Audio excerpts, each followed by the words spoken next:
tu les as malheureusement assez collectionnées, les trahisons. Oui, mais c'est normal parce que le G5, évidemment, c'est une source potentielle considérable d'argent. Et alors, ça attire les escrocs, et puis ça provoque même les trahisons d'amis.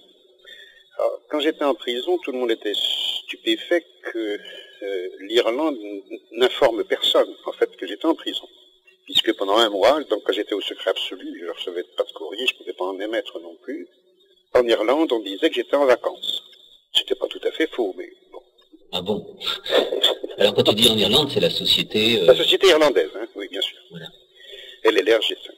Et puis, quand ça a commencé à se savoir à la sortie de l'isolement absolu, quand j'ai commencé, j'étais toujours à l'isolement, mais là j'ai commencé à recevoir du courrier et à en écrire, ça a commencé à se savoir. Et alors quand des gens téléphonaient pour savoir comment ça allait, puisque là ils savaient que j'étais en prison, et bien Verardo, donc en Irlande, répondait que ça y est, j'étais sorti. J'allais quand même encore y rester 2 mois, quoi. Et j'étais surpris, surtout que c'était tellement facile dans tous les colis qui partent d'Irlande de mettre un petit mot disant, vous savez, le Ribot, il est en prison. Et écrivez-lui, faites du bruit, organisez-vous pour essayer de le soutenir, quelque chose comme ça. Rien n'a jamais été fait.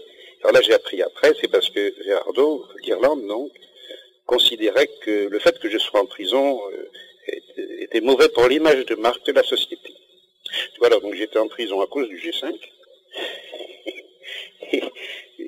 de mon invention, etc. Mais là, c'était une mauvaise image de marque que je sois en prison. Alors, comme tu le sais, quand je suis sorti, j'ai été condamné donc à 6 mois ferme que j'avais déjà fait, et 6 mois avec sursis.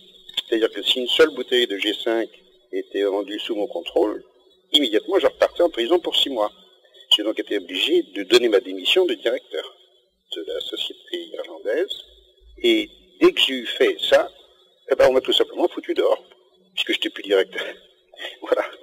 Et c'est là que ensuite j'ai été amené donc à créer avec un Espagnol une société avec laquelle j'ai d'excellents contacts et où le produit maintenant est fabriqué sous mon contrôle. Parce que par exemple le produit qui est fabriqué en Irlande, je ne le contrôle plus moi depuis 2 ans. Donc je ne peux absolument pas en garantir la qualité. Et puis ensuite il y a eu Cotten, qui était parfaitement au courant de l'histoire, qui travaillait avec l'association en France, et connaissant très bien la situation, il a préféré travailler avec Verardo, et il le dit dans des lettres, ça lui permettait de gagner de l'argent.